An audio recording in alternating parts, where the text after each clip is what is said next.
From the City of Angels, you are listening to the James Salazar Media Podcast. On today's episode, headlines from the world of futurism. So let me strike the music, and I'll meet you on the other side.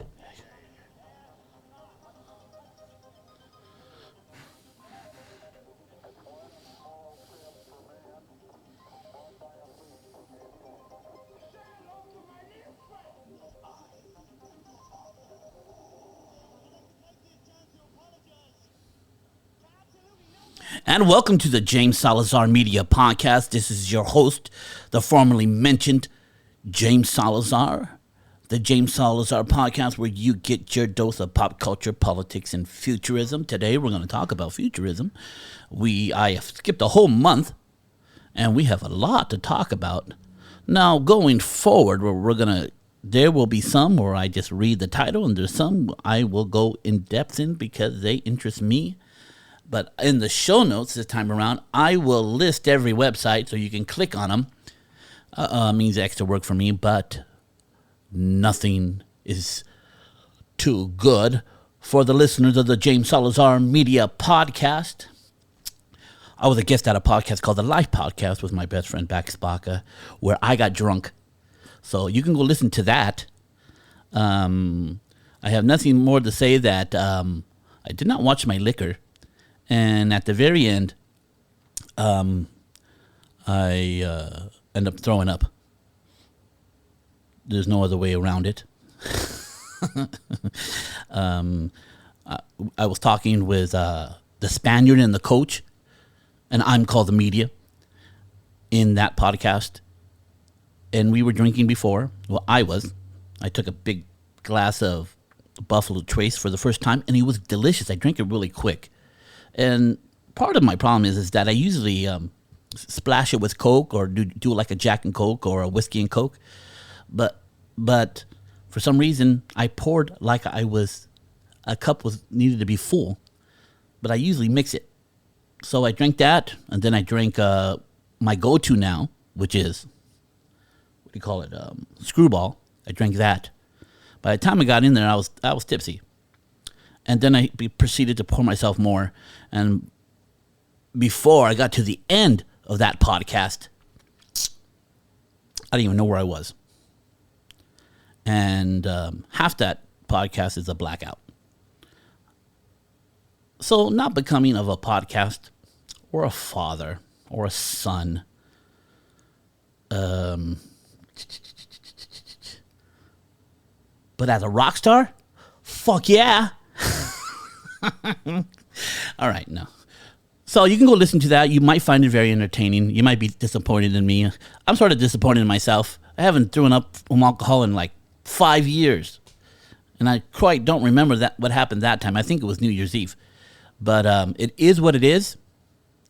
I'm authentic. I'm not going to hide it, pretend like it didn't happen. For the James Salazar Media followers, so you can go take a look at that. It's the live podcast. It was last Thursday. We're talking about Monday, September 13th, so figure it out. Now let's get into some headlines. So like I said before, I'm going to read the ones that I think are important. Some of these are week out, so let's get into it. Hold on, I need to set up my futuristic sounds before each one. Let's do that. What's this one? Okay, there's that one. Oh, no, that one hurts the ears. That's crazy. Maybe. That's better. That's better. These three. That one's good. Not bad. So, the first four. Ooh, what happened here? And we start. First headline. Hold on. Space age. Style for the next generation of travelers. Have you ever agonized over what to wear on a long travel day? Sometimes wardrobe decisions can be far more complicated than you expected. Okay, so basically, we're looking at all the different styles from the Apollo missions, they look like they're wrapped in tinfoil. And the one where they landed on the moon, that seems like a, the traditional white suit to brave the elements of the freaking moon. And then we got the shuttles, which were in orange and white when they're space traveling. Now we got SpaceX. They're very sleek, and they're white and gray. Not much material on them, but these ones are not for spacewalking. You still got to wear something big. Virgin Galactic, they definitely look sci-fi, like a futuristic society. They're blue and light blue. They look cool. Blue Origin, they look like a traditional space suit. They look like more like if you're jumping out of an airplane. But they look nice. And Boeing Starliner, it's looked like a combination of what the Blue Origin looks like and the Apollo mission ones looks like. So, yeah, you can take a look at that and see the different. NASA has like an orange suit again with blue stripes. And their spacewalk one, it seems a little bit more maneuverable. White, blue, and red. So, yeah. So, style in space. Check that out. And the next one is Japanese space avatar tech will allow remote space tours. So, basically, these floating robots will have your face. They're like a teardrop. Pretty big, about wider than your face, and you can talk to them and roam around the freaking space station. But I'm pretty sure that's going to get annoying to the astronauts. So I don't know how good idea that is, but you can check that out. What else do we have here? SpaceX shares a ethereal video of Falcon 9 rocket touching down in the dark. Looks pretty amazing. It looks like a god coming from the ground with all these spectacular lights. So you can take a look at that. Space flight is fiery, exciting, and loud. Sometimes it's simply beautiful. SpaceX shares a short video of Falcon 9 rocket booster returning to Earth and landing on a ship in the ocean. So that's awesome. Take a look at that video. Looks amazing. That's the sound of it. It's from the rocket's point of view. So we're seeing it touch down to the ground. It looks crazy. Oh my God, it looks something out of science fiction for sure. That's dope. Take a look at that video. Okay, we're running through these, my friends.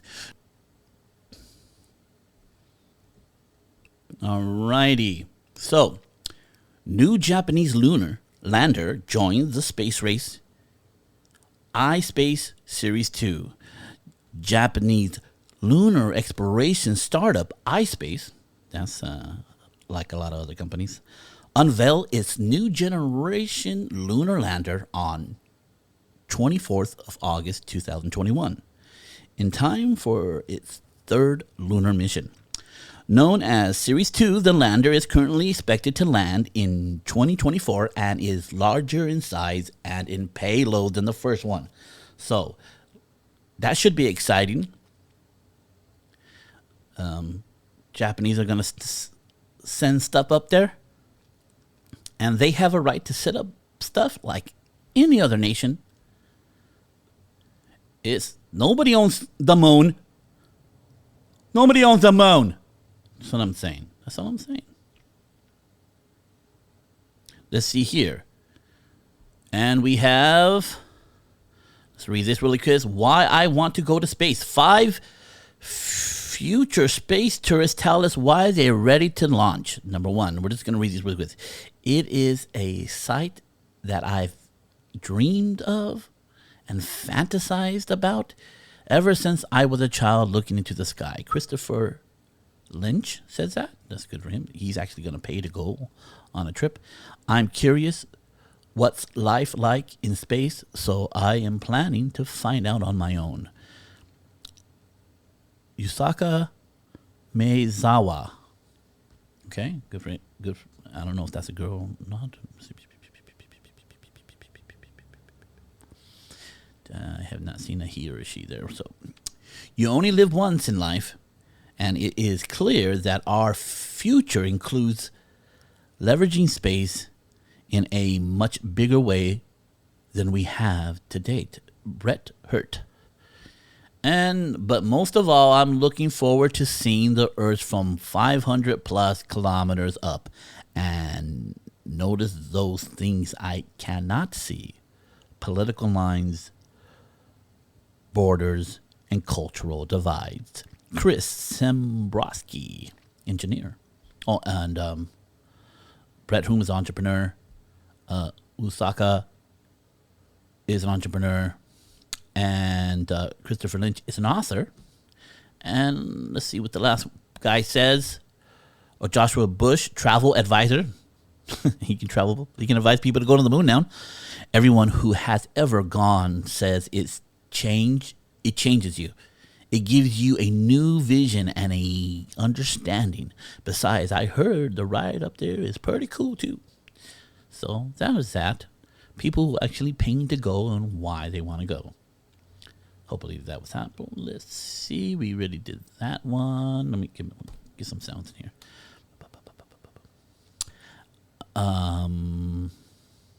So let's get into this. So, billionaire space ray reflects a colonial mind that fails to imagine a different world. It is time to shit. It was a time of political uncertainty, cultural conflict, and social change. Private ventures exploited technological advances and natural resources, generating an unprecedented fortune when were wreaking havoc on local communities and environments. That working poor, crowded cities, borrowing property holders to develop increasing surveillance and incarceration regimes. Rural areas like desolate buildings, vacant, empty churches, suffer the most moralistic urges. Okay, so this is a bleeding heart person who thinks that there's people already there that these people are going to go to and do it. And let me tell you something. The colonial mindset, with its flaws, for sure, created the world that we have today, the technologies we have today, the freedoms we have today, and the moral ideas. It was the ancient world that held on to slavery. It was ancient worlds that believed people were better than each other by birth. So it was a colonial mindset that says, I'm going to track my own way in life. And yes, people found a way to make money, and some people got greedy, and some people exploited, but we still see that in socialist societies. We see that in the old societies. That has never changed. It ain't specific to capitalism or space capitalism, but the colonial mindset will get us to space. Any other mindset won't. It is a profit mindset that will get us to make humans a multi-world species, which we need to be. Because there are certain things about our world today that we cannot stop. We cannot stop tsunamis. We cannot stop asteroids. We cannot stop mega volcanoes that could wipe us off the earth. And if we're not and whether you like it or not, whether you see it or not, it doesn't matter if we cut down greenhouses effect, global warming. If we make everything perfect, we still are vulnerable to extinction because of certain elements that we don't have the power to control just yet technologically. So we need to be in other worlds. So just in case a big meteor hits the Earth and kills out 90% of the humans, and probably most likely 99%, we still have people on other parts of our solar system that can keep the human race going and alive, because we are unique and we are special, at least to our part of the neighborhood. Can't seem to find other life just right now. And it's not a common thing. I believe it's ordained and directed by God. But that's my personal opinion. But the fact of the matter is, we need to be a multi-world species if we want to keep on existing. So, yes, we need the colonial mindset. We don't need there's no indigenous people. This is a chance to have colonial mindset without jacking indigenous people who were there in the first place, who also migrated from Europe. So I think this person is critiquing the mindset, but not understanding that the computer that they're writing this on came from that mindset. The shoes they're wearing, the house they're in, the TV they're watching, and the space race all came from that mindset, the colonial mindset, to discover, to explore. That's all I got to say about that. Off to the next one.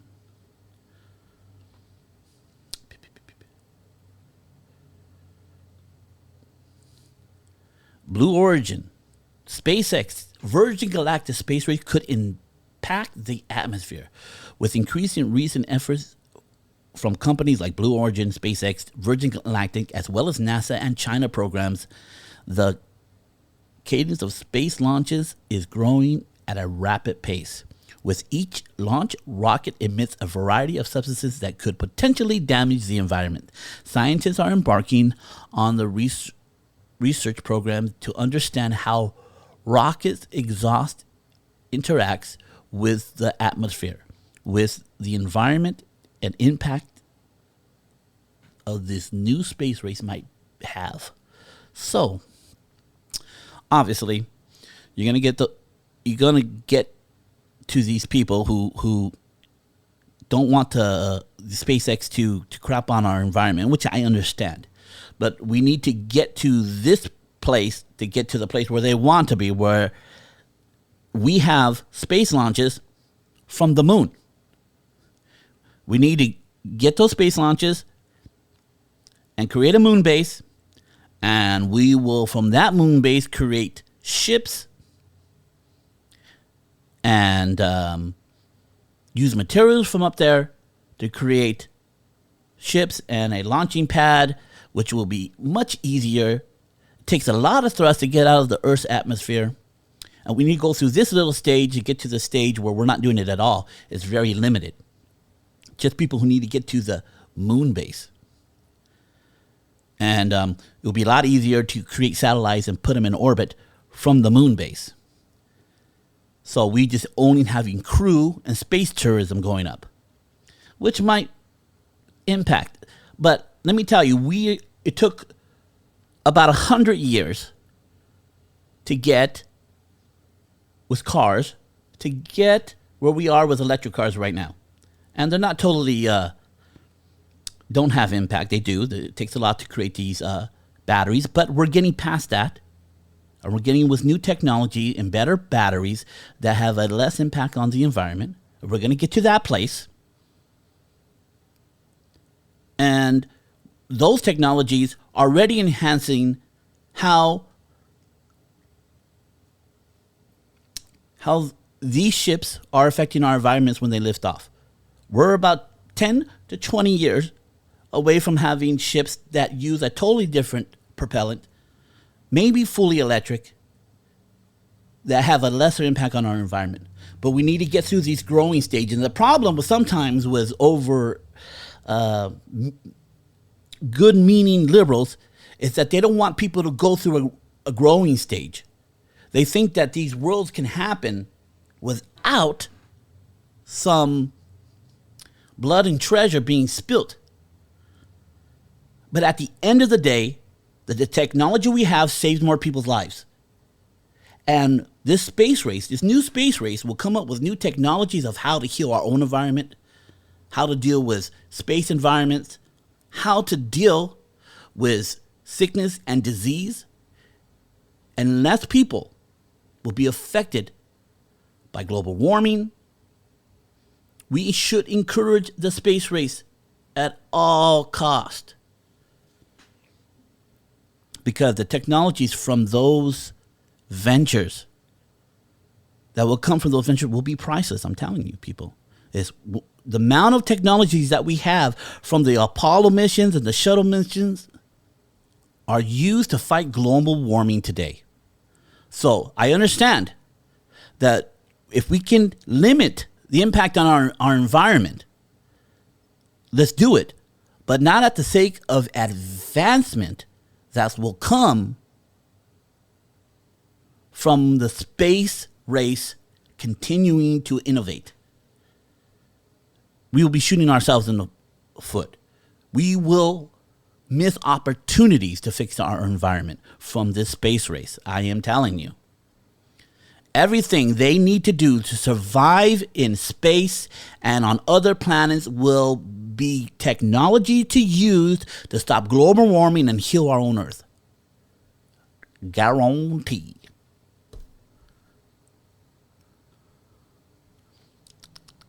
What do we got here? What do we got here?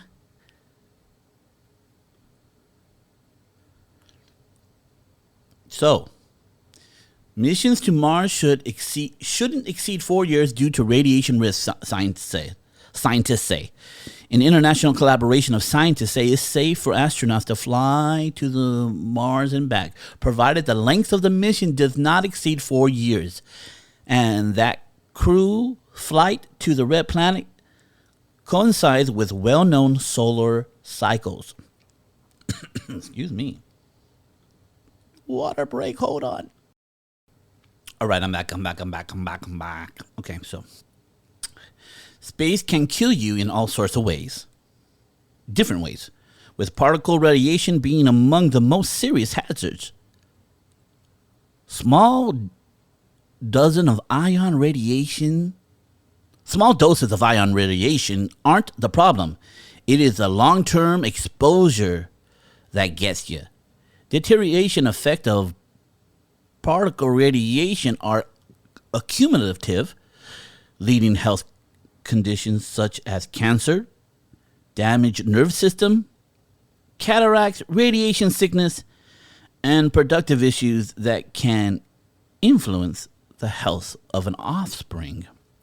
These risks are obvious. These risks are of obvious relevance when it comes to planning of a crew trip to Mars, as NASA is doing right now.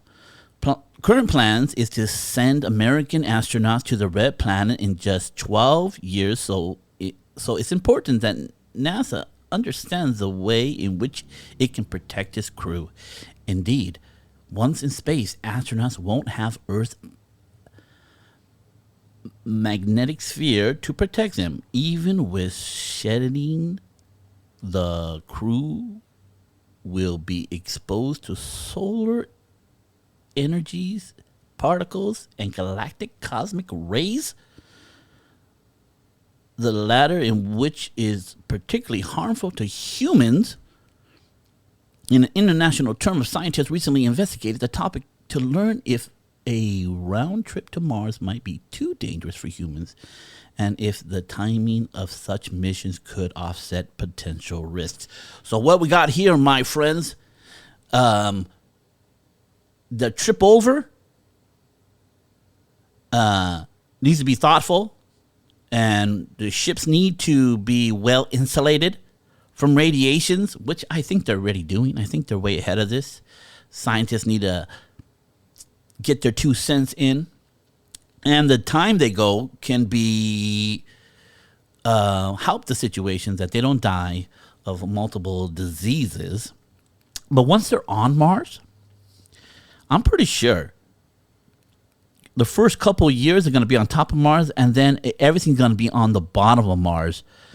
away from the elements and solar storms and all that stuff. So we get what they're saying, but I would assume, and maybe that makes me an ass to assume, that people at SpaceX and NASA have thought of this, and they know how much ships need to be insulated to travel through space to Mars and back.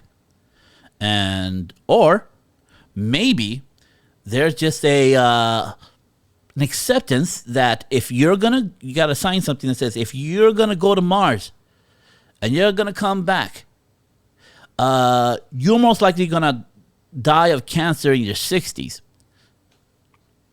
But hopefully we have a cure by then.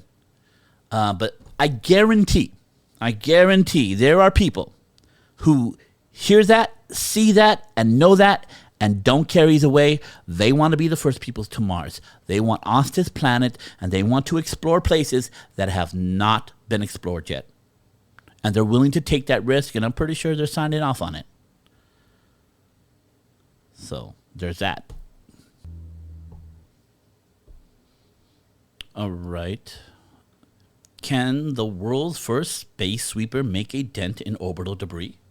Decades of space exploration has left a shroom of space junk enveloping Earth. Space shuttles that ferry astronauts back and forth and International Space Station all have dodged and weaved through the debris. Early this year, a gaping hole was discovered in a 58 feet long arm of the ISS space station. Though to be caused by an object too tiny to track. The incident came just 8 months after the SS sidestepped another large piece of debris. Earth debris field now includes 27,000 objects, cataloged objects from paint chips to spent rocket stage, all which threaten to damage spacefaring investments that cost millions of dollars. It's probably one of the most important environmental problems of our times. Like climate change, he says it's an issue of space debris stemmed from human pollution and abusing common resources in which the environment of space is technological problems we've created, driven by our own choices. To combat this issue, Astroscale Inc., a private Japanese headquartered company, has devised several commercial spacecraft tasked with decluttering space. The company is on track to deliver the world's first garbage truck for removing defunct satellites in 2024, and today announced its prototype completed its first demonstration in space, although experts say that one active debris remove isn't enough to solve the problem. Obviously, well, stupid experts say, yeah, you move one, it's not enough. No shit, Sherlock. That's like going to the beach and there's tons of plastic all over the beach and I just move one. I solved the problem. No, they know that, idiot. Stupidity stoop. It's important to move towards protecting valuable equipment in space, including satellites and aids with everything from weather forecasts to GPS navigation. So this Japanese company is doing the Lord's work. Good for them. Pick up that trash.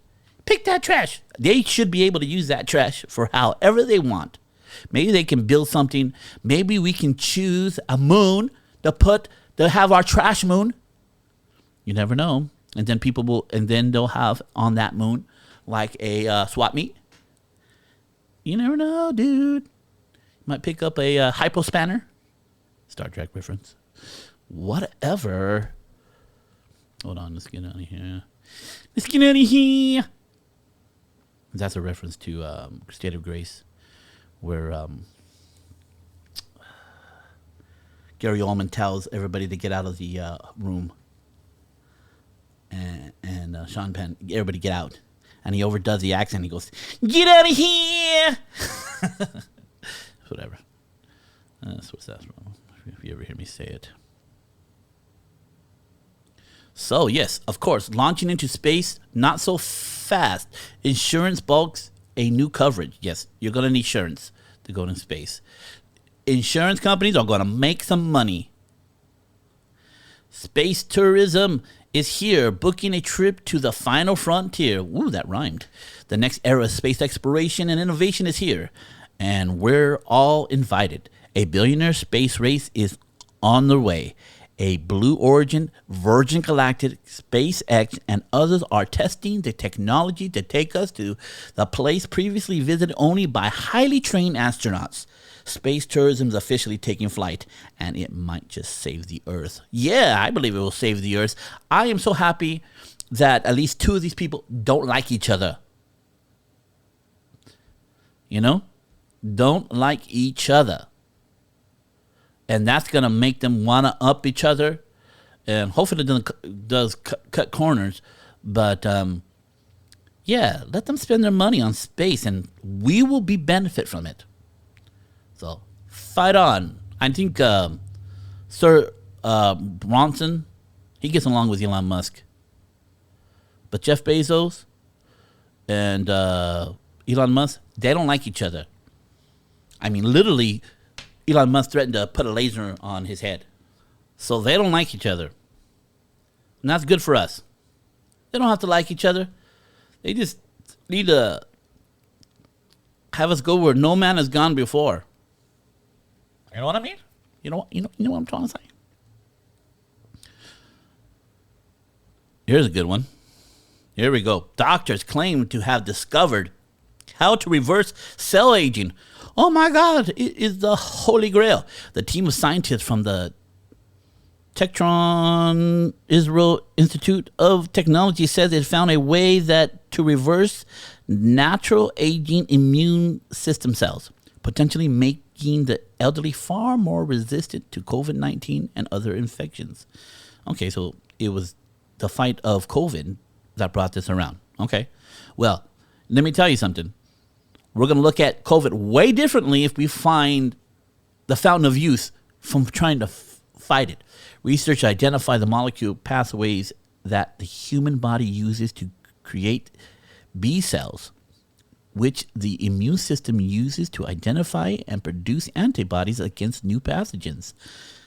Typically, your body stops making as many B cells later in life, but surprisingly, a particle hormone can trigger production, theoretically giving an older person immune system the same robustness it had in its early life.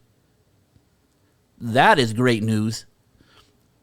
I always think when I read something like this, it's probably 1 year ahead of what they're trying to tell us. But I know in 5 years, it's going to be so far advanced. Probably rich people are going to come out looking really young. Here we go. China, they're crazy. They want to build a spacecraft that is a kilometer long. It's no secret that China has become a major contender when it comes to the space flight. In past 20 years, the China National Space Agency has accomplished some historical firsts, including sending astronauts to space, deploying 3 space stations, developing heavy launch vehicles, and sending robotic exploration to the far side of the moon and Mars.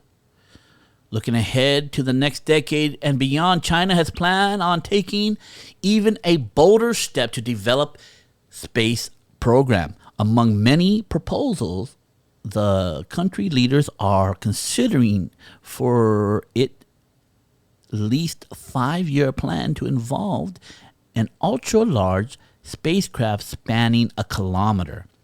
Having the spacecraft in low orbit would be a game changer for China, allowing long-term duration missions and utilizing space resources. This proposal comes at the time when China has been achieving multiple milestones in space.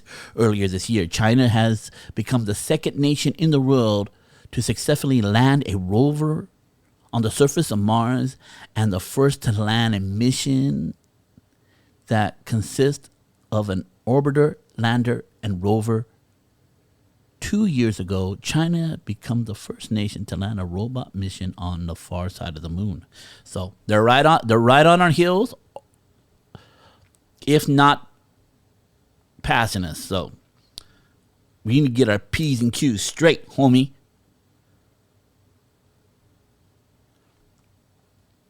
And what do we got here? We got scientists. Life may thrive on ocean worlds far larger than Earth. That's for sure. Most likely we're going to see fish and critters on different nations. They're not talking about intelligent life. There might be intelligent life, maybe of like dolphins. You know.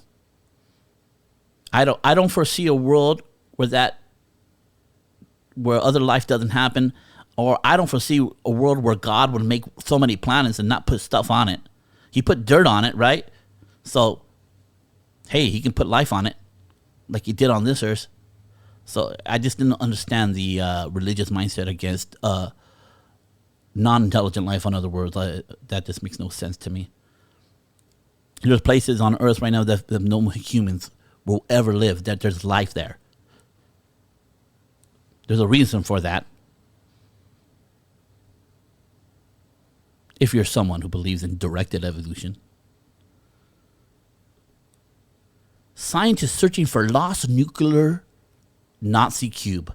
What? So during World War II, Nazi scientists attempted to make a nuclear bomb using 2-inch cubes of uranium as fuel. The bomb never came into fruition, and while Allied forces confiscated many of the cubes, most have been lost in time. Even ones that scientists do have access to are still shrouded in mystery. Even ones that scientists do have are shrouded in mystery. But researchers are making a stride towards tracking them down. I hope so. Present this week at the American Chemical Society Conference is better understand the experimental Nazi tech. Oh my God, this is a movie. It's like the Tesseract, but nuclear and Nazis. Nazis are always great to put on TV and to beat them. There's nothing better and there's nothing more moral than fighting Nazis.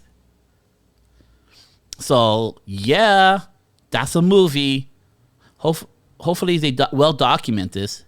Researchers at the Pacific Northwest Laboratory are hard at work tracking some of these cubes' origins.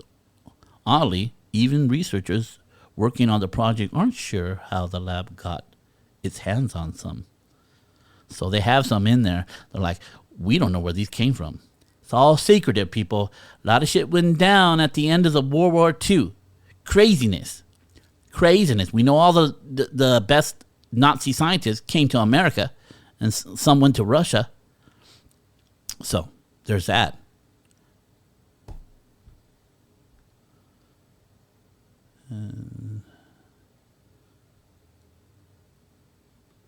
Here's a funny headline.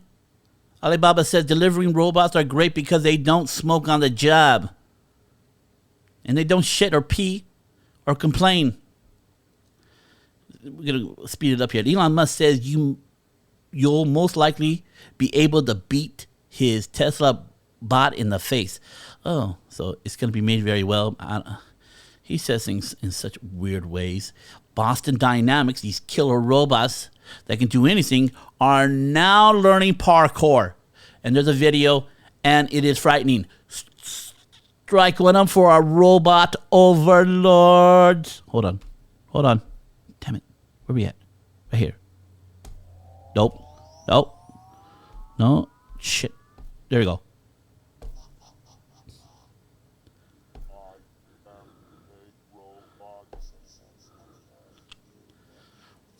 Yes. We are creating the instrument of our doom. No, shit, wrong one. What the hell? What's going on? Let me just put the scary sound. Hold on, I saw a scary sound. Shit. Okay, stop it. What the hell is going? What the hell is going on here? All right, so I gotta go back because I need to set myself up for success here. All right, here we go. China's scientists say they now have the world's most powerful quantum computer. Team of researchers in China have claimed new records of quantum computing, saying its new computer is far more powerful than any that came before it, including the best efforts by the Magro Corporation Google. So it's jacking Google up. We were hoping that Google would lead this race, but I guess they got to it first. Something to say about communist societies. They're probably working them to death, where you got to have a non-toxic environment at Google. In a preprint unloaded, researchers claim that quantum computing was able to solve problems using 56 out of 66 qubits, the quantum equivalent of a bit in a conventional computer. All right. I bet computer people know how much that is, but that's amazing. Okay, let's move it along a little bit more. Marines are testing tiny drones that carry explosive grenades. Pretty obvious evolution of battle if you got tiny flying robots. Let's drop little bombs on them, right? Russia, our killer robots don't need any pesky international laws. Now, I'm telling you, people, and I've told you this first, that if you think Russia and China are going to play by the same rules that we are, you're crazy. You think they believe and are scared of artificial intelligence as much as Americans? Like I said before, it is woven into our culture that we should have mistrust of artificial intelligence. I mean, look at the Matrix. The Matrix 4 is coming out. Look at the Terminator. We have all these, and Westworld. We have all these legend and mysticism of artificial intelligence woven into our culture and our folklore that is not going to be good for anybody. Russia and China don't have those kind of moral restrictions. And they're saying pretty much blatant right here, there's just not going to be they're just not going to be hampered by international laws based upon artificial intelligence or creating killer robots. Bill Gates funds tiny robot surgeons that operate inside the body. This is nanotechnology. And this is going to extend the life of so many humans. Let me tell you something. Heart disease, blockage, and then you got aneurysms. Major ways people die. If you have robots in your body that can clear those blockages in your brain or in your body, you don't have heart attacks anymore. You don't have brain aneurysm anymore. And then those tiny robots could potentially kill cancer. Now we're taking about 70-80% of what kills humans earlier than needed off the table. This is where the future of medicine will go. Next is watch a real pastor baptize an anime girl in virtual reality. Let me see. As a YouTuber going by the name of Drunzy just got baptized without even leaving her house. Also known as Christine Christening baptism typically involved submerging christening. Sorry, christening.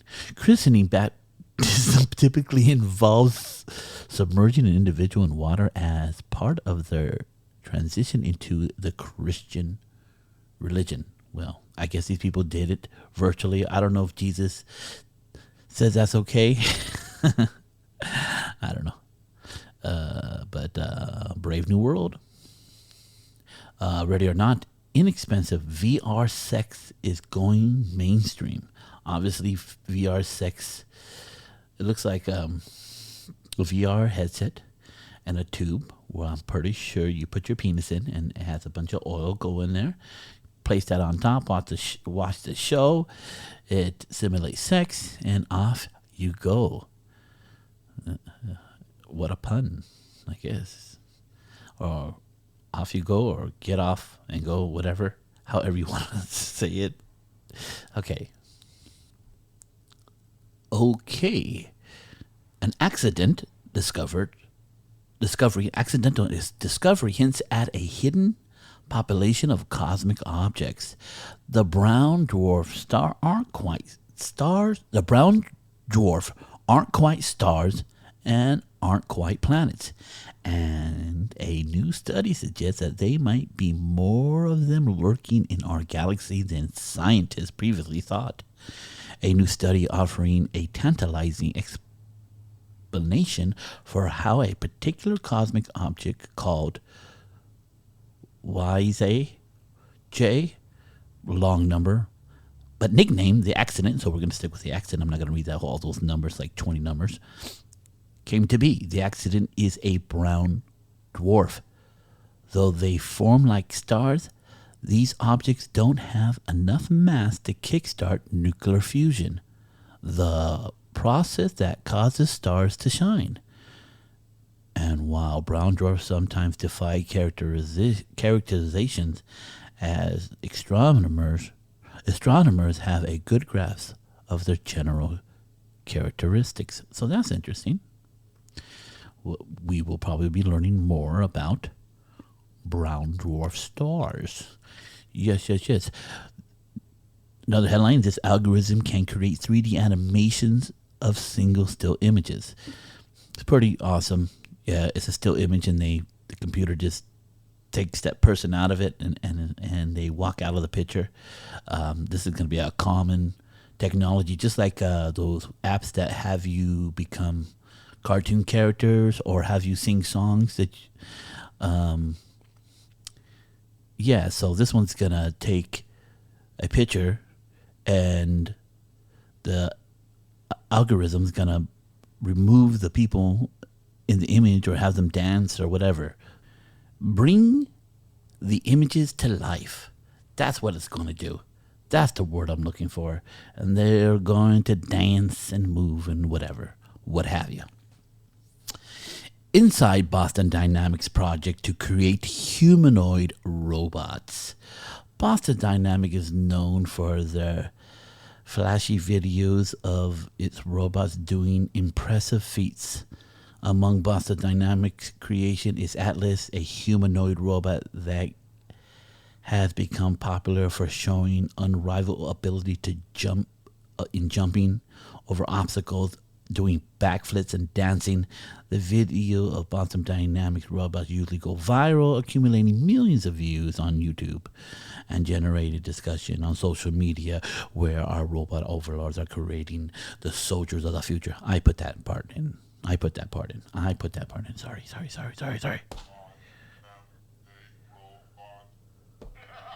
Okay. And the robot company's latest video shows Atlas successfully running a parkour track in no exception. Within hours of releasing it, it revealed hundreds of thousands of views to become one of the top trends in U.S. So let's see this thing here. Jumping. He's doing parkour. That's that French jumping sport. Okay, hold on. Put the music lower. I don't want to. Atlas is the culmination. decade of hydraulic humanoid robotics work at Boston Dynamics. Atlas stands about 5 feet tall. Okay, we have to shoot this guy because they're gonna get mad at me. So they're doing parkour, they're jumping, they're sort of dancing at the same time. Oh my god, they got really agile knees. And so this dude's doing. This looks like computer animation. How this robot is running. We're definitely gonna put this in the show notes because this is insane. This white boy's talking about it. Oh, ooh, nice. It's doing. It can do anything. It's doing what a human can do. Man, I would shit a brick if that thing was running at me. I would think my life is over. The Terminator's after me. Oh my god, it's jumping good. Dang. Oh, they do flips. Okay, it's amazing. The world overlords have robots that do better things than we can do now. So sad for us. So sad for us. Oh shit. I think I didn't have my sound HUD on, so let me redo that again. I thought I was being clever. Citizens of the Earth, you will be destroyed. So, yes, Boston Dynamics will go down in history as creating robots that will kill humanity. I jest, sort of.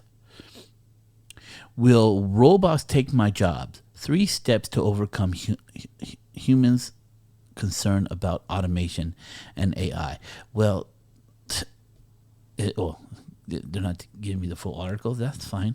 I'll tell you right now, they're going to take some of your jobs. Don't be fooled. If your job is something that's repetitive, doesn't take much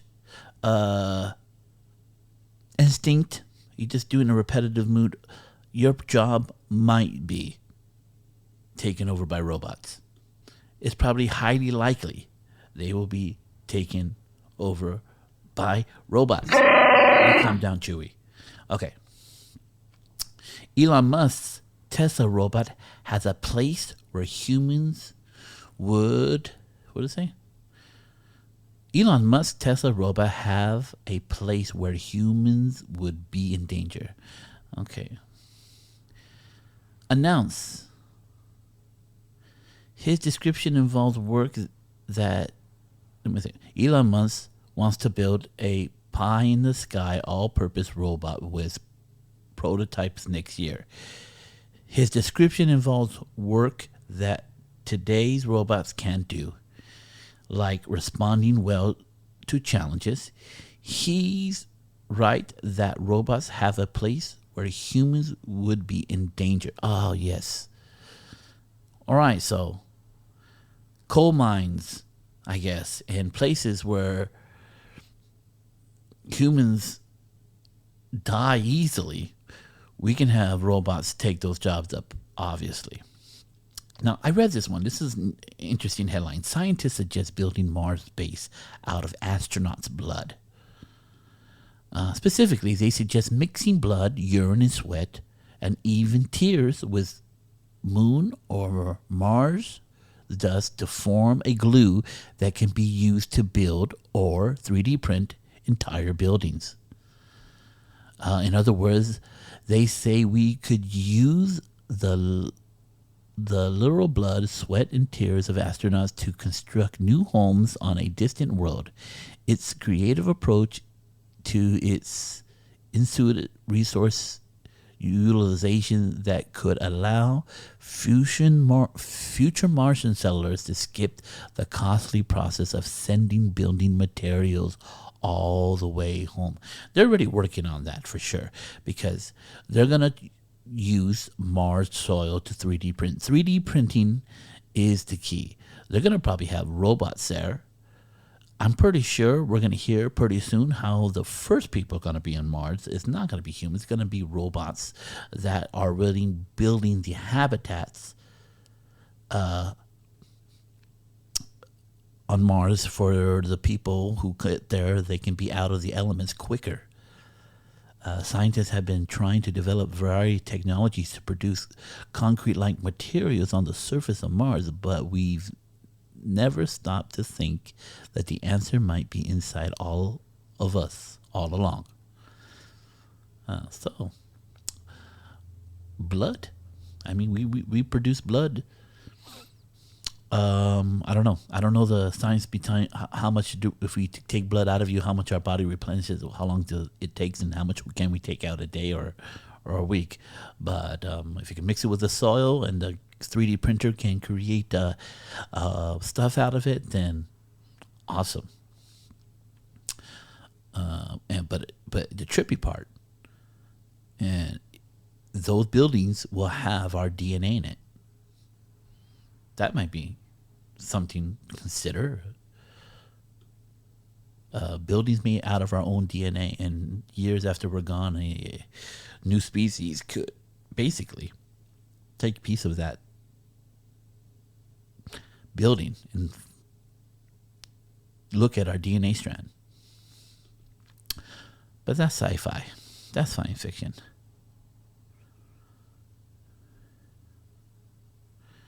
So, this has always been the Holy Grail, the new approach to creating an exceptional single atom catalyst from water splitting.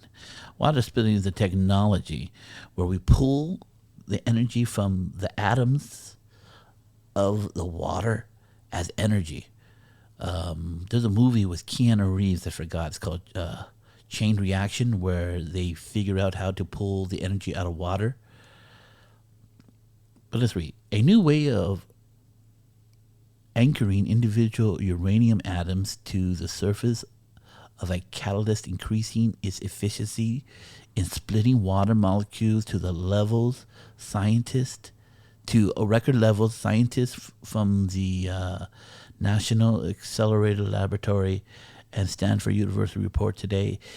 It was the first time this approach has been applied to the oxygen evolution reaction, or the OER, parts of the process called electrolysis that uses electricity to split water into hydrogen and oxygen if powered by a renewable energy source.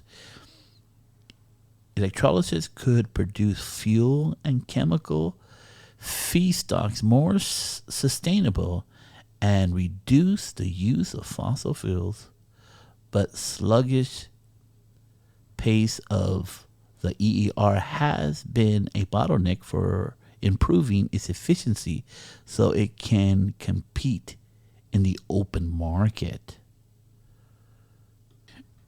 Yep, folks, that is the holy grail of energy, pulling the hydrogen out of water and using it as an energy source.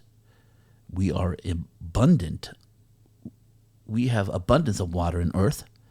So, yeah, I think they're getting closer, according to what that article is saying. Let me see. A hidden compartment in SpaceX spacecraft contained emergency duct tape. So they lifted this case that's supposed to go up in Mars with the SpaceX crew, and they opened it up and it had a roll of duct tape in it along with other stuff in it. And just happens, the matter of fact is, we all know this, that duct tape is one of the greatest of human inventions ever made. So, and it's the gift that keeps on giving. And it's already saved astronauts' asses in space. Go duct tape.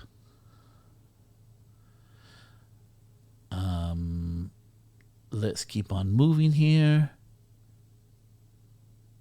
Elon Musk making robots because robots are coming anyways. I guess he might as well throw his hat in. Facebook apologized for its racist AI labeling black men as primates. I wonder if they should be canceled. I mean, they're all for canceling people, Facebook. Maybe they should cancel themselves for being racist. Huge number of environmental activists are getting murdered. Well, yeah, it's a tough part. I mean, they're not getting murdered in America, but they're getting murdered. Well, where are they getting murdered? Let's find out where they're getting murdered. Murder, death, kill. You ever seen that movie, Demolition Man?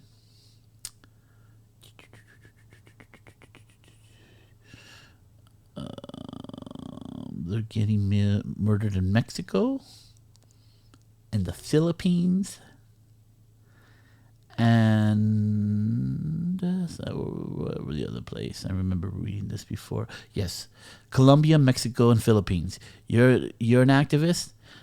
They're gonna kill you.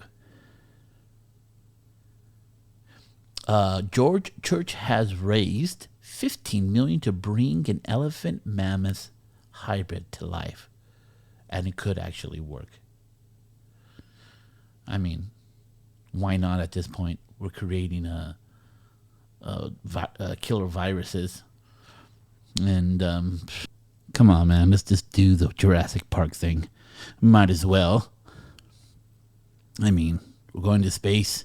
We'll do everything else. Let's read a little bit. The Harvard geneticist George Church has secured $15 million in funding to bring back a woolly mammoth, at least something genetically similar to the Arctic tundra, where they first went extinct roughly 10,000 years ago.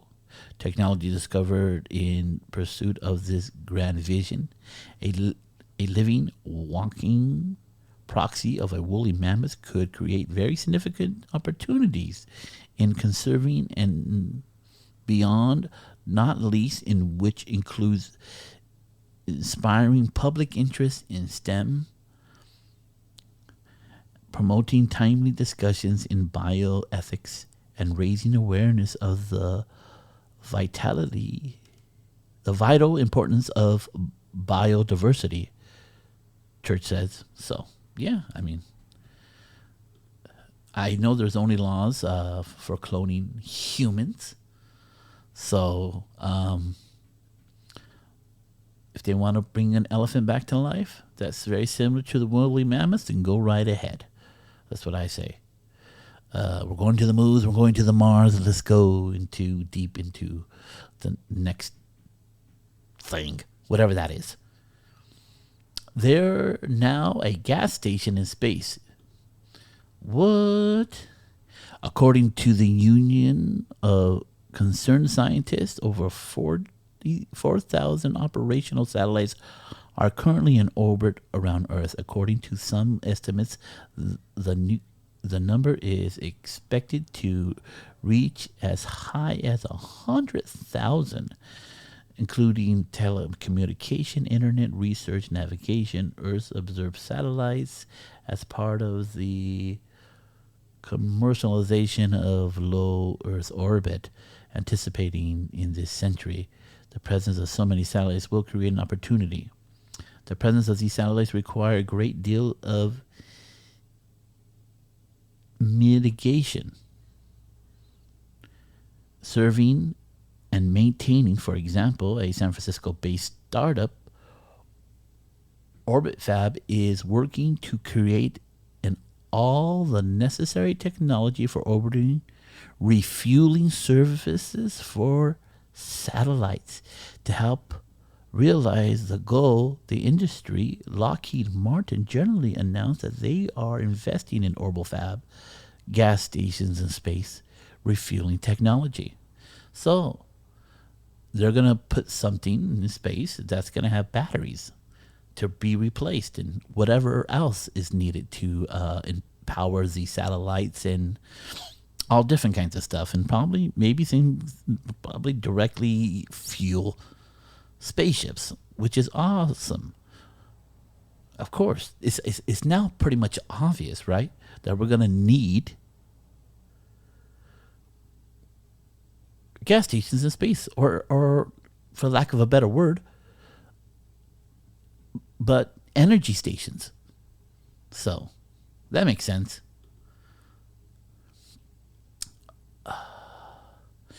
And let's get into the last two. Tonight's SpaceX rocket launch kicks off an era of Starlink space lasers. Okay, Elon Musk SpaceX is gearing up for a big flight Wednesday when the company officially enters the space tourism business by launching 4 citizens to space on the Inspiration 4 mission. But another Falcon 9 launch Monday even marks the beginning of the next phase of development for the company pioneering Starlink satellite broadband network, internet. SpaceX hasn't launched any new Starlink flying routers since June 30th. 2 months in an exceptional long pause for a program that has at times managed near weekly launches to build up its constellation of satellites in low Earth orbit that aim to beam high-speed internet access to the globe. To date, SpaceX has launched over 1,700 Starlinks, with 1,000 more planned for the coming year. So, okay. This next phase of it's going to be with 4 new citizen astronauts. Space tourism. They're going to go take a ride and watch SpaceX release more Starlinks for better internet and more internet for other people. And my gosh. And last but not least, SpaceX to send first all-citizen crew to orbit 3 days. SpaceX Inspiration 4, this is the same subject, may sound similar as a billionaire-backed space launch, but it's going where neither Sir Richard Branson or Jeff Bezos could, into orbit. Elon Musk SpaceX is just days away from sending its first all-citizen crew on a 3-day mission around the Earth multiple times. Inspiration 4 will orbit 360 miles above the Earth, higher than any international space station, with no professional astronauts on board. Oh shit. It will be the first orbit space tourism flight that doesn't have an astronaut guiding the passengers through the launch and landing. That's pretty crazy. Commanding the mission is a 38-year-old billionaire Jared Isaacman, an experienced pilot. He founded a payment process. He founded a payment process company called Shift4 Payment and purchased all 4 seats on the flight for roughly $200 million. And I mean, that's very similar to Elon Musk. He had PayPal. Isaacman wants to launch to benefit St. Jude's Research Hospital, has already donated $100 million to the cause and raised an additional $13 million through the lottery to win a seat. Crazy. So, my God, they're going to have to do the work. They're going to have to do real astronaut work. So the question is, if NASA didn't train you, can you call yourself an astronaut? That's the question I leave you with today, my friends. This is the end. I think we got through all of them. I think it's about we did 40 headlines. Tough work. Only the true believers, the true listeners stood for the whole hour and 10 minutes. So my friends, you can, if you have any comments about anything I read about, you can send that comment to jamessalazarmedia@gmail.com. Or if you want to comment on anything, please subscribe to the podcast. Please leave a review. I would greatly appreciate it. I would try to be more consistent with headlines of futurism, so we don't have to do 40 headlines. And I don't know. You probably don't want to hear me talk for a straight hour. The gift of gab might not always be a gift to the year. Number 2, so subscribe, leave a whatever. You can follow me on any of my social media platforms. Not mine, but my accounts. Just type in James Salazar Media. I should come up. I'm pretty much on everything except Twitter. And no, I am on Twitter. TikTok. I'm not on TikTok. I ain't dancing for nobody. Fuck that. I shouldn't speak too soon. I don't know if dancing, shaking my ass on TikTok will give me 100,000 more listeners to my podcast. I just might. So, my friends, if the storms of life come against you and you find yourself on your knees, stand tall and take a look at that storm and say what my sensei Jack Burton always said: give me your best shot. Strike the music.